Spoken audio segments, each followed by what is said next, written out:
dear students, welcome back to the GDC classes. So dear students, जैसा कि आपका GPAT examination just behind the corner आ चुका है, so इस टाइम को हम कैसे यूटिलाइज करें, खासतौर पर during the paper, during the examination या हम मॉक टेस्ट दे रहे हैं, वहां हम क्या स्ट्रेटजी फॉलो करें और जो हमें फाइनल में भी एक अच्छे मार्क्स दिला सके। आज छोटी सी एक मेरी टेक्निक है और ये मेनली आपके टाइम मैनेजमेंट से रिलेटेड है कि अगर आपने ये स्ट्रेटजी फॉलो किया तो डेफिनेटली आपके रिजल्ट में 20-30 मार्क्स का इंक्रीमेंट बनेगा ही बनेगा और ये डेफिनेटली होने वाला है। सो ये सीक्रेट टेक्निक थोड़ा सा आपके साथ शेयर करूं। सबसे पहले अगर मैं आपसे बात करूं, आपको क्या लगता है कि क्या अगर कोई भी एग्जामिनेशन होता है ऑल ओवर इंडिया कहीं भी किसी भी प्रकार का, तो क्या उसमें सारे क्वेश्चन टफ होते हैं या सारे क्वेश्चन इजी होते हैं? आंसर है नहीं। यहां पे 25, 50 और 25 का रूल चलता है। दैट मींस अगर आप देखोगे ना 25% क्वेश्चन ऐसे होंगे जो आप यूं पढ़ के सीधे आंसर दे दोगे अगर आपने थोड़ी सी भी मेहनत की हुई है, उस पे आपको बहुत ज्यादा टाइम वेस्ट नहीं करना है और उनको आपको फर्स्ट रीडिंग में आंसर करना है। सो अगर मैं आपसे बात करूंगा 25% क्वेश्चन जो आपके इजी लेवल होंगे, अब अगर मैं आपसे 125 क्वेश्चंस की बात करूं और इसमें इजी वे की बात करूंगा, तो मैं ये जरूर आपको श्योर करता हूं कि 35 to 40 क्वेश्चंस आपके सरसरी नजर में ही आपको आंसर मिल जाएंगे। नेक्स्ट हमारे आते हैं 50% क्वेश्चंस जो थोड़े से कॉम्प्लेक्स होते हैं, थोड़े से आपके लॉजिकल और आपके कॉन्सेप्ट को चेक करते हैं, वो हमारे मीडियम लेवल के क्वेश्चन आते हैं 50%, जिनको हम ट्रिकी क्वेश्चन बोलते हैं।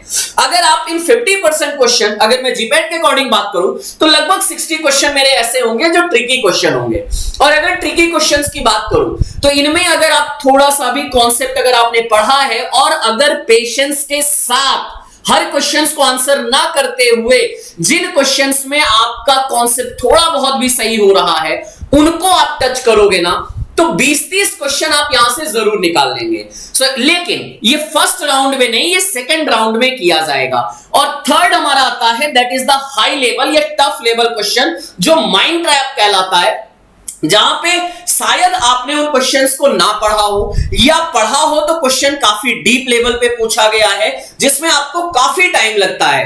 ये क्वेश्चंस हमेशा सबसे लास्ट में देखना है। इधर अगर कुछ समझ में आ गया तो आंसर लगाइए और अगर नहीं आया छोड़ दीजिए, इसको टच करने की बहुत ज्यादा जरूरत नहीं होती है। हाँ, जो रैंक होल्डर स्टूडेंट्स हैं जिनको टारगेट है कि मुझे टॉप 10 टॉप 100 में रैंक बनाना है, वो यही क्वेश्चन होते हैं जो आपकी रैंक बनाते हैं। तो अगर आपका टारगेट क्वालिफाइंग है तो इसमें मैं ज्यादा आपको ट्रैप होने के लिए नहीं बोलूंगा, लेकिन अगर आपका रैंक टारगेट है तो मैं कहूंगा थोड़ा सा टाइम दीजिएगा, क्योंकि आपने मेहनत किया है ऑलरेडी, आप एक अच्छे लॉट से आ रहे हो, एक अच्छा बैच मींस रिजल्ट आप लगातार मॉक टेस्ट में लेते आ रहे हो, तब इस पे जाइएगा। अब कैसे करना है जरा इसको थोड़ा सा एक बार समझ लेते हैं। Time management in exam hall, अभी जो मॉक टेस्ट दे रहे हो ना उसमें भी अप्लाई करो। सबसे पहले डोंट वेस्ट टाइम। आप पहली चीज समझो, जैसे कि आपको पता है ये एग्जामिनेशन आपका टाइम बाउंड होने वाला है। 25 क्वेश्चन 36 मिनट के लिए जाने वाले हैं। मतलब अगर मैं फर्स्ट राउंड 10 से 15 मिनट के लिए रखूंगा कि मुझे पहली बार पूरे 25 क्वेश्चंस रीड करने हैं, अगर इन बिटवीन मुझे कोई टफ या बड़ा क्वेश्चन लग रहा है मैं उसको स्किप कर जाऊंगा, उस पर टाइम वेस्ट नहीं करूंगा। क्योंकि अगर आप कैलकुलेटिव चलोगे हर क्वेश्चंस पे आपको 1.4 मिनट मिलने वाला है।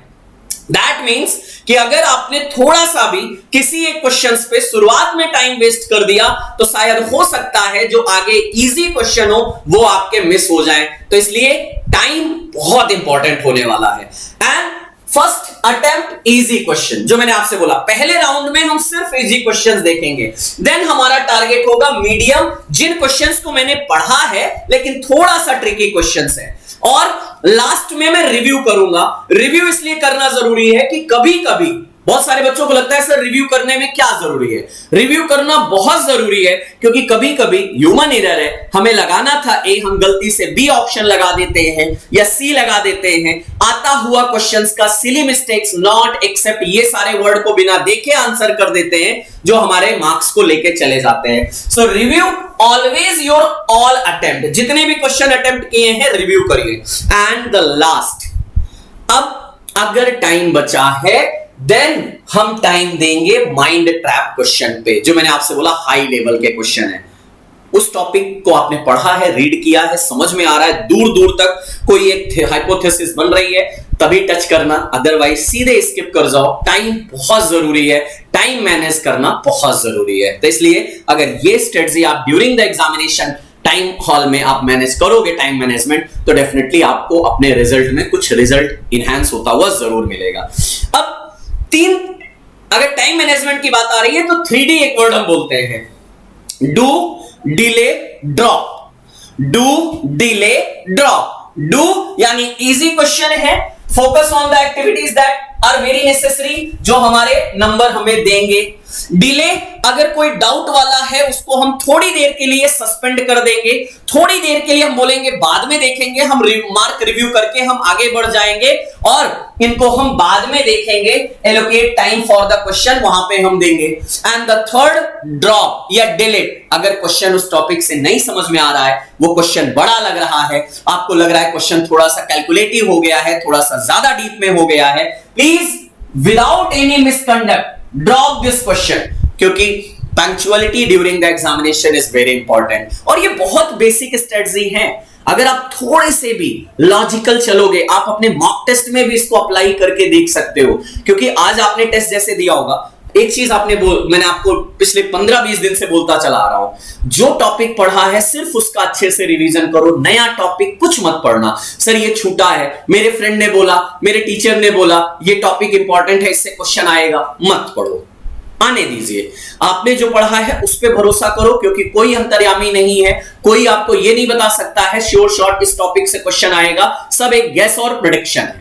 आपने जो पढ़ा है वो परफेक्ट है, उसी को अच्छे से रिवाइज करो। So don't read any things new right now, focus only on the topics which you have already gone through, don't touch any new topic. Miss topic है, लीव कर दीजिए, नहीं सर अब टाइम नहीं है, मैं ये भी पढ़ लूं सर, वहां पे मैं ये पढ़ लूं, वहां से ये पढ़ लूं क्या, वहां से वो पढ़ लूं क्या, सर एक बार ऐसे पढ़ लूं क्या, प्लीज नहीं। जो आपने मॉक टेस्ट या जो आपने नोट्स बनाए हैं, जो आपने डाइजेस्टर फिंगर टिप से रिवीजन किया है, उसी को कंटिन्यू करो for the next 4 to 5 days, that's all. क्योंकि ये टाइम बाउंडेड सेक्शन है, यहां पे आपको 100% रिजल्ट नहीं लाना है। अगर आप 90 क्वेश्चंस आउट ऑफ 125 करेक्ट कराओगे ना, ओनली 90, सर ऑलमोस्ट मैं आपसे बात कितने की कर रहा हूं, अगर आप देखोगे ना तो 60-65% की बात कर रहा हूं। अगर 65% या 70% क्वेश्चन आपने सही कर दिया या 90 क्वेश्चन सही कर दिया, आप टॉप कर जाओगे। क्योंकि सारे क्वेश्चंस पे मुझे वाकई हर क्वेश्चंस को सॉल्व करने की जरूरत है क्या? ये टाइम बाउंडेड सेक्शन है, 5 सेक्शन में डिवाइड होके आएगा, हर सेक्शन में 25 क्वेश्चन, 36 मिनट मिलेगा। और ये वो चीज होने वाला है जिसकी वजह से हम अपने उन टॉपिक्स को, उन क्वेश्चंस को लीव कर सकते हैं। मुझे अब हाँ, कभी कभी ये भी मिल सकता है कि फर्स्ट सेक्शन में 25 क्वेश्चन में से मान लो 10, 12, 15 क्वेश्चन आपको टफ लग गए, आपने उनको छोड़ दिया, आपको लगा यार ये सेक्शन में तो 10 ही क्वेश्चन मेरे बने, अब क्या होगा, मेरा तो रिजल्ट ही नहीं होगा। ना ना ना ना ना, आगे अभी 4 सेक्शन और हैं, 4 सेक्शन यानी 100 क्वेश्चन और हैं। 100 क्वेश्चन मतलब समझ रहे हो, बहुत है। इसलिए ये मत सोचो कि शुरुआत के 5, 6, 7, 8, 10 क्वेश्चन टफ लग गए तो तुमने बोला मेरा पेपर बेकार। नहीं, मे भी शुरुआत में वो क्वेश्चन टफ लगे due to the anxiety, due to the your हड़बड़ाहट, ये सारी सिचुएशन की वजह से, बाद में वही क्वेश्चन तुम्हें समझ में आने लग जाएं। So please be careful during the examination, during the mock test. लगातार दीजिए, previous year question paper solve करते रहिए और सिर्फ रिवीजन, सिर्फ रिवीजन, सिर्फ रिवीजन, क्योंकि revision is directly proportional to the result, is directly proportional to the rank. तो RRR जरूर याद रखें और अपने रिजल्ट में एक अच्छा इंक्रीमेंट देखें। So with this, thank you so much to all of you. मिलते हैं आप सभी से नेक्स्ट वीडियो में। Thank you.